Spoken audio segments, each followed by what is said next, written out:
ನಾನು ಭಾಳ ಜವಾಬ್ದಾರಿಯುತವಾಗಿ ಬಂದಿದ್ದೀನಿ. ಇಲ್ಲಿ ಯಾವುದೇ ಪಕ್ಷ ಆಗಲಿ ಯಾವುದೇ ಬೇರೆ ರೀತಿಯ ರಾಜಕಾರಣ ಮಾಡ್ಲಿಕ್ಕೆ ಬಂದಿಲ್ಲ. ಒಂದು 487 ಅಂಗಡಿಗಳು ಏನಿದೆ ಅದು ಒಟ್ಟಿಗೆ ಈ ಹರಾಜು ಆಗಬೇಕು ಅಂತ ನಿಮ್ದು ಏನು ಮನವಿ ಇದೆ, ಆ ಮನವಿ ಖಂಡಿತವಾಗ್ಲೂ ನಾಳೆ ಬೆಳಗ್ಗೆ 10 ಗಂಟೆ ಒಳಗೆ ಸಾಕಾರ ಆಗೋಂಥದ್ದು. ಚಂದ್ರ ಸೂರ್ಯರದ ಸತ್ಯ ಸತ್ಯ ಆಗೋಂಥ ಕೆಲಸ ಆಗುತ್ತೆ. ಎರಡನೇದು, ನಾನು ಕಾಂಗ್ರೆಸ್ಸು ದಳ BJP ಅಂತ ರಾಜಕಾರಣ ಮಾಡೋಕ್ಕೆ ಬಂದಿಲ್ಲ. 487 ಅಂಗಡಿಲಿ ಎಲ್ಲ ಪಕ್ಷದವರು ಇದ್ದಾರೆ. ನನ್ನನ್ನು ಎಷ್ಟು ಪ್ರೀತಿ ಮಾಡ್ತಾರೆ ಅಷ್ಟೇ ನನ್ನನ್ನು ದ್ವೇಷ ಮಾಡೋರು ಇದ್ದಾರೆ. ಹಾಗಾಗಿ ನನಗೇನು ಅದರದ್ದಿಲ್ಲ. ಅದೇ ರೀತಿ ಬೇರೆ ಪಾರ್ಟಿಯವರನ್ನು ಪ್ರೀತಿ ಮಾಡೋರು ಇರ್ತಾರೆ. ಅದರಲ್ಲಿ ತಪ್ಪು ಅಂತೇಳಿ ನಾನು ಹೇಳೋದಿಲ್ಲ. ಅದು ಒಂದು ಮಾತ್ರ ಇದೆ, ಇದು ನಮ್ಮ ಜೀವನವನ್ನು ಕಟ್ಕೊಳ್ಳೋದಕ್ಕೆ ಆಧಾರ ಆಗಿರುವಂಥ ಸ್ಥಳ. ಇಲ್ಲಿರೋರು ಯಾರೂ ಸೈಡ್ ಬಿಸ್ನೆಸ್ ಮಾಡ್ತಾ ಇಲ್ಲ.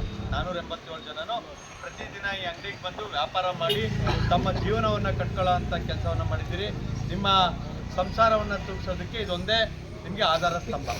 ಹಾಗಾಗಿ ನಾನು ನಿಮ್ಗೆ ಇಲ್ಲಿ ಹೇಳ್ತಾ ಇದ್ದೀನಿ, ಇದರಲ್ಲಿ ಯಾವುದೇ ಪಕ್ಷ ಯಾವುದೇ ರಾಜಕಾರಣ ಇಲ್ಲ. ನನ್ನ ಚುನಾವಣೆ ಇನ್ನೂ 3 ವರ್ಷ ಇದೆ. ನನಗೆ ಯಾವುದು ಅರ್ಜೆಂಟಾಗಿ ಚುನಾವಣೆ ಆಗಬೇಕಲ್ಲ. ನಿಮ್ಮ ಹತ್ರ ಯಾವುದು ಓಟ್ ಕೇಳಕ್ಕೆ ಬಂದಿಲ್ಲ. ಅದ್ರ ಒಂದು ನಿಮಗೆ ಈ ಸಂದರ್ಭದಲ್ಲಿ ಮಾತು ಕೊಡ್ತೀನಿ. ನಾನು MP ಅವ್ರ ಹತ್ರನೂ ಮಾತಾಡ್ತೀನಿ, ನಿಮಗೋಸ್ಕರ MLA ಅವ್ರ ಹತ್ರನೂ ಬರ್ತೀನಿ.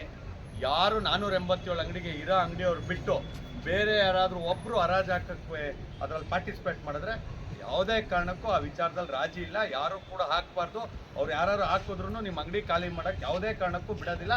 ನಾನು ನಿಮ್ಮ ಜೊತೆ ಗಟ್ಟಿಯಾಗಿ ಎಷ್ಟೇ ಕಷ್ಟ ಆಗಲಿ, ಜಗತ್ತು ಪ್ರಳಯ ಆಗಲಿ, ನಾನು ನಿಮ್ಮ ಜೊತೆ ಇರ್ತೀನಿ.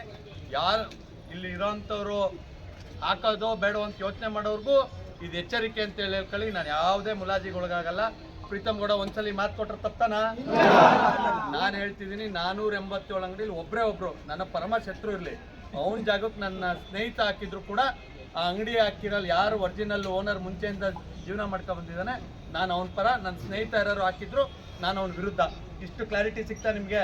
ಈ ಮಾರ್ಕೆಟ್ ವಿಚಾರದಲ್ಲಿ ಯಾವುದು ಕಾಂಪ್ರಮೈಸ್ ಇಲ್ಲ. ಯಾರಾದರೂ ಹೊರಗಡೆಯವ್ರು ಬಂದು ನಮಗೆ ಅಂಗಡಿ ಹಾಕಬೇಕು, ಈ ಹರಾಜು ಹಾಕಬೇಕು, ನಾವು ಈ ಅಂಗಡಿ ಮಾಡ್ಕೋಬೇಕು ಅಂದರೆ ಬೇರೆ ಮಳಿಗೆಗಳನ್ನ ತೋರ್ಸೋಣ. ಅವ್ರು ಅದ್ರಲ್ಲಿ ಹಾಕೊಳ್ಳಿ. 16 ವರ್ಷಗಳಿಂದ 20 ವರ್ಷಗಳಿಂದ ತಮ್ಮ ಇಡೀ ಜೀವನವನ್ನು ಕಟ್ಕೊಂಡು ಇಲ್ಲಿ ಯಾರು ಅಂಗಡಿಯನ್ನು ನಡೆಸ್ಕೊಂಡು ಹೋಗ್ತಿದ್ದಾರೆ, ಅವ್ರ ಜಾಗಕ್ಕೆ ಬೇರೆಯವರು ಯಾರೇ ಬಂದ್ರೂ ಅದನ್ನು ಬಿಡೋದಿಲ್ಲ. ನೀವು ಯಾರೂ ತಲೆ ಕೆಡಿಸ್ಕೊಬಿಡಿ. ಒಟ್ಟಿಗೆ ಈ ಟೆಂಡರ್ ಆಗುತ್ತೆ.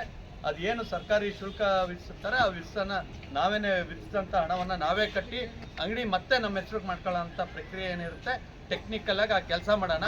ಅದನ್ನು ಬಿಟ್ಟು ಎಷ್ಟೇ ಶಕ್ತಿ ಇರೋನಿರಲಿ, MP ಗಿಂತ ಯಾರು ಶಕ್ತಿಯುತ ಇರಲ್ಲ, ನಮ್ಮ MLA ಆಗಿರೋ ಸ್ವರೂಪ್ ಅವ್ರಿಗಿಂತ ಯಾರು ಶಕ್ತಿಯುತ ಇರಲ್ಲ. ನಿಮ್ಮ ಜೊತೆ ಸಾಮಾನ್ಯ ವ್ಯಕ್ತಿ, ನಾನು ನಿಮ್ಮ ಜೊತೆ ಇದ್ದೀನಿ. ನಾವೆಲ್ಲರೂ ಸೇರಿ ನಿಮ್ಮ ಜೊತೆ ಇರ್ತೀವಿ. ಇದರಲ್ಲಿ ಯಾವುದೂ ರಾಜಕಾರಣ ಇಲ್ಲ. ನೀವು ಬನ್ನಿ ಅಂತ ಹೇಳಿದ್ರೆ ನಿಮ್ಮ ಜೊತೆ ಹಿಂಗೆ ಬಂದ್ಬಿಡ್ತೀನಿ ಬೇಕಾದ್ರೆ. ಈಗ ಇರೋ MLA ಅವ್ರ ಮನೆಗೆ ನನಗೇನು ಅದರಲ್ಲಿ ಈಗೋ ಪ್ರಾಬ್ಲಮ್ ಇಲ್ಲ ಅಥವಾ ಅವರದ್ದಿಲ್ಲ.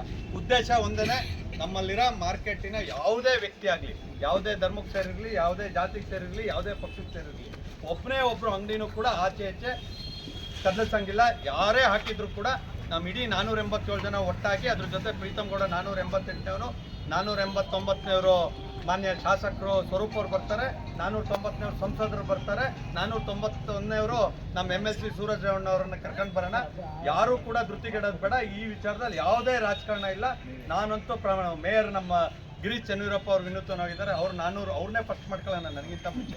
ಅವರನ್ನು ಜೊತೆ ಇಟ್ಕೊಂಡು ನಾವು ಇದರಲ್ಲಿ ಯಾವುದೂ ರಾಜಕಾರಣ ಇಲ್ಲ.